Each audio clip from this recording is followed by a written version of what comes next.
আমাদের এই পৃথিবীর মধ্যে অনেক মানুষই আছে সবথেকে বড় লোকের পর্যায়ে। কিন্তু আপনি কি জানেন ভারতের মধ্যে ৫ জন সবচেয়ে ধনী ব্যক্তিকে? এই ভিডিওর মাধ্যমে সেই ৫ জন ধনী ব্যক্তির সম্পর্কে আপনাদের জানাতে চলেছি।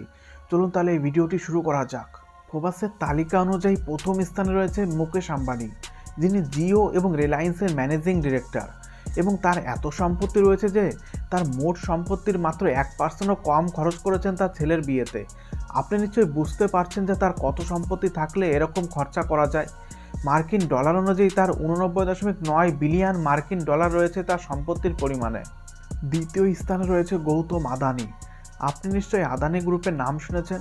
তার কাছে এত সম্পত্তি রয়েছে যে তিনি যদি এখন কাজ করা বন্ধও করে দেন, পরবর্তী 3 প্রজন্ম তার সম্পত্তি খেয়ে ফুরোতে পারবে না। তার কাছে রয়েছে 51.2 বিলিয়ন মার্কিন ডলারের সম্পত্তি।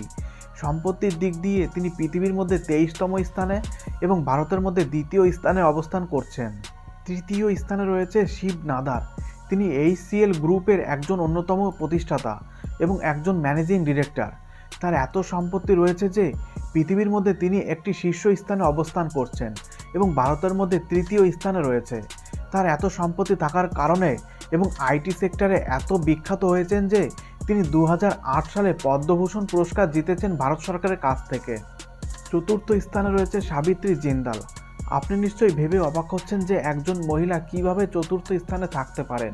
হ্যাঁ, ঠিকই শুনেছেন, সাবিত্রী জিন্দাল এই লিস্টের চতুর্থ স্থানে রয়েছে।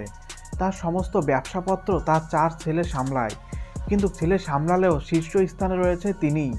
তার এত সম্পত্তি রয়েছে যে ভারতের মধ্যে তিনি চতুর্থ স্থানে অবস্থান করছে। মার্কিন ডলার হিসাবে তার 24.5 বিলিয়ন মার্কিন ডলার রয়েছে। পঞ্চম স্থানে রয়েছে সাইরাস পুনাওয়ালা। তিনি পৃথিবীর মধ্যে একটি অন্যতম স্থানে এবং ভারতের মধ্যে পঞ্চম স্থানে রয়েছেন তিনি। তার কাছে এত সম্পত্তি রয়েছে যে তিনি যদি এখন বসেও থাকেন তাহলে তার সম্পত্তি কোনোভাবেই ফুরিয়ে ফেলা যাবে না।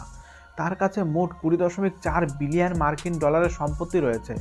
তার এত সম্পত্তি হওয়ার পেছনে একটি কাহিনী রয়েছে। বহু বছর আগে একটি ইনস্টিটিউট তৈরি করেছিলেন তিনি। সেখানে বিভিন্ন ভ্যাকসিন তৈরি করা হতো। সেখান থেকে তিনি এত লাভবান হয়েছেন যে তিনি ভারতের মধ্যে পঞ্চম স্থানে চলে এসেছেন। আপনি নিশ্চয়ই 5 জন ব্যক্তির কথা শুনে অবাক হয়েছেন যে এর মধ্যে কেন রতন টাটার নাম নেই।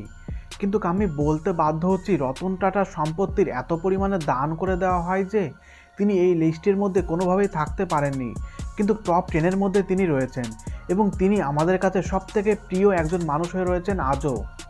যাই হোক, এখানে আজকে ভিডিওটি শেষ করছি।